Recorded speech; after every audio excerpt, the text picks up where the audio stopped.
Regresamos con Nativa Fondo. Estamos con el analista, historiador de la Universidad Ruiz de Montoya, Joseph Dagher. ¿Cómo estás? Buenas noches. Gracias por estar en Nativa. Quisiéramos preguntarte cómo empezar a unir las partes en este país roto, Joseph. Bueno, en primer lugar, muchas gracias, Paola, por la invitación. Encantado de estar aquí. ¿Cómo empezar? Yo diría que empezando, ¿no? Empezando a hacer algo, empezando a comenzar a escucharnos, empezando a darle calidad de interlocutor a con quien yo quiero conversar, de un lado o del otro. Empezar a hacer cosas que no hemos hecho mucho en nuestra historia republicana. Tenemos una historia republicana de 200 años y parece que hay muchas cosas que no hemos aprendido. Yo no sé si estamos ciertamente ahorita en una posición en donde está totalmente rotas las posibles vías de comunicación, pero sí creo que muchos puentes se han desplomado, se han caído, se han roto, y es imperativo comenzar a escuchar a la población y escucharla sin esperar a que protesten, marchen o se cometan actos de violencia que también, por supuesto, son inaceptables, como interrumpir el paso de una ambulancia, como incendiar autobuses o patrulleros. Son situaciones que son inadmisibles, pero no debemos quedarnos solo en la censura, sino debemos quedarnos en preguntar por qué sucede, ¿no? ¿Qué ha llevado a que esto suceda? Y yo creo que tenemos que empezar con escucharnos y sobre todo con reconocernos. Yo creo que una de las cosas que más nos ha afectado en nuestra historia republicana es una falta de reconocimiento. ¿Hay violentistas infiltrados en estas marchas? Probablemente sí. ¿Hay personas con oscuros intereses de dar un golpe de Estado? Pues tal vez también. Pero no nos quedemos allí, ¿no? Si es que lo hay, está detrás de un reclamo justo, de una necesidad de ser escuchados y de pedidos que no parecen ser demasiado imposibles de cumplir. Referéndum. ¿Por qué tenemos miedo de consultarle a la población si quiere o no quiere algo? Elecciones adelantadas. ¿Es posible pensar en un escenario donde no hayan elecciones adelantadas? Claro, junto con esos pedidos pueden haber otros maximalistas más difíciles de cumplir, pero hay que dialogar, hay que ponerse a la mesa a dialogar. Para dialogar, por supuesto, primero hay que pedir perdón, primero hay que retirar algunos calificativos y ponernos a dialogar.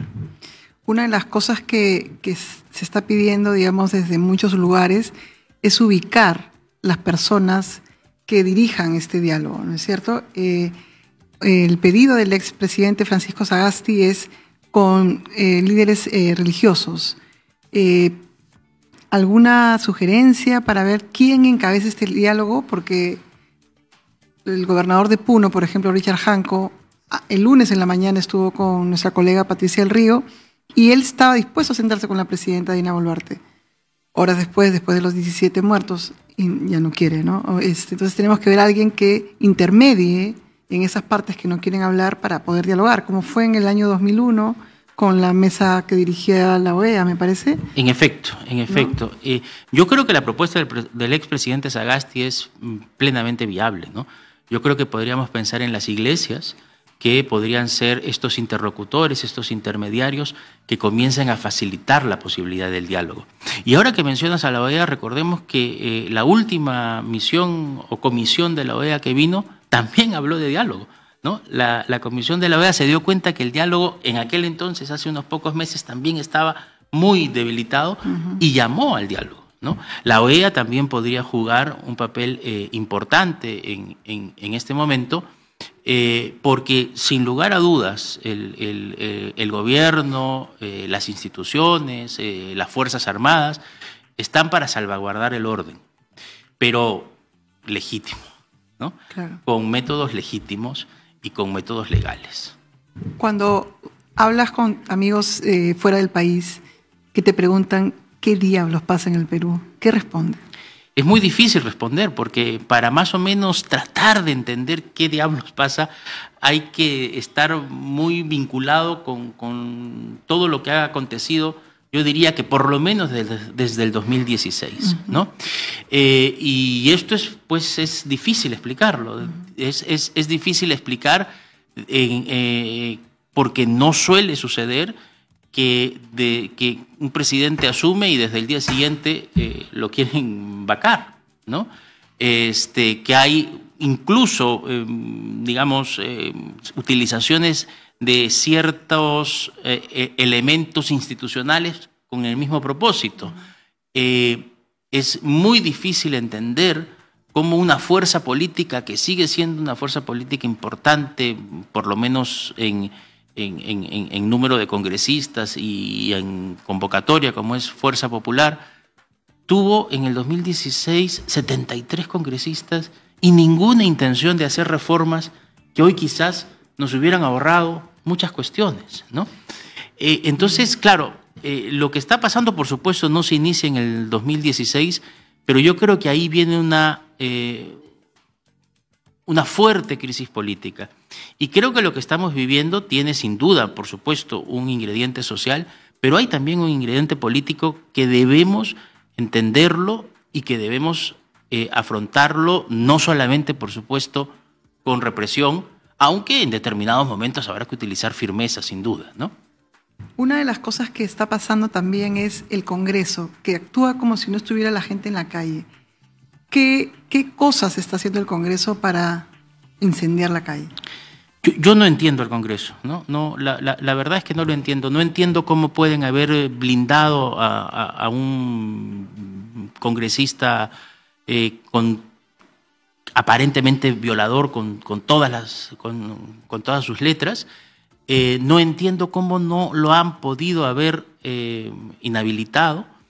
Y no entiendo el discurso de muchos de los congresistas de ayer en el pedido de confianza, que es tal la desconexión que muestran con la realidad que de pronto lo que sucede es que no les interesa, ¿no? Es tal la impunidad y el desprecio hacia quienes los han elegido que no les interesa. No les interesa lo que pueda pensar la población. Y si el Ejecutivo sigue pensando que asegurarse votos en ese Congreso le va a permitir cogobernar tranquilamente, yo creo que se está equivocando, ¿no? Este Congreso es un Congreso que, en fin, con la votación respecto de Díaz ayer ha demostrado lo que es, ¿no? ¿Y dónde se enseña la empatía? ¿Dónde? Porque de verdad que ahorita lo que no hay es, escuchamos a un primer ministro enojado, digamos, tiene un discurso en el cual hay que atender también cómo se siente en ese cargo tan difícil, una presidenta que no termina de ubicarse en un momento que también entró en una crisis continua, y tenemos la calle. ¿Dónde se enseña la empatía para que todos estos actores se reconozcan y se pueda empezar a hacer algo, como dices tú, empezando? Porque nadie tiene ganas de empezar. Yo creo que nadie tiene ganas de empezar. Yo creo que la empatía, al igual que la bicicleta, se aprende caminando, se aprende montando. La empatía, por supuesto, es algo que tenemos que tener presente desde la niñez más, más pequeña, pero yo creo que podemos, aprender empatía también en espacios universitarios, en espacios de discusión, en espacios de militancia, por supuesto en los espacios religiosos, en la iglesia, pero yo creo que en este momento todos los que protestan y los que están en contra de la protesta, tenemos que mirarnos los unos a los otros, reconocernos y darnos cuenta que esta espiral de violencia puede seguir creciendo. No se va a detener fácilmente, no por 2 o 3, podemos multiplicar, quiero decir, por 2 o por 3 la cantidad de muertos. Y esto tenemos que ser conscientes y comenzar a trabajar con la ayuda de los intermediarios para darle una vuelta a esto. Nosotros creíamos en un primer momento que tenían que venir elecciones adelantadas, pero con reformas, ¿no es cierto? Y esas reformas probablemente suponían que estas elecciones tenían que ser dentro de 1 año y medio. Probablemente eso ya no es sostenible. Creo que ya. Eso ya no es sostenible. Quizás tampoco sea lo más conveniente que tengamos una nueva renuncia en el Ejecutivo. Probablemente tampoco sea lo más conveniente. Pero vayamos a encontrar una forma que sea un punto medio y que nos permita salir políticamente, socialmente y económicamente de un espiral el que veo que puede seguir creciendo y que nos debe llamar la atención y preocupar a todos. Joseph Dagher, catedrático, historiador y analista político de la Universidad Ríos de Montoya, estuvo con nosotros y transmitió un poco de paz en uno de los días y una de las crisis más difíciles que estamos viviendo. Muchísimas gracias por la entrevista y hasta la próxima, Joseph. Cómo no, Paola, muchas gracias. Y nosotros vamos a una pausa y regresamos.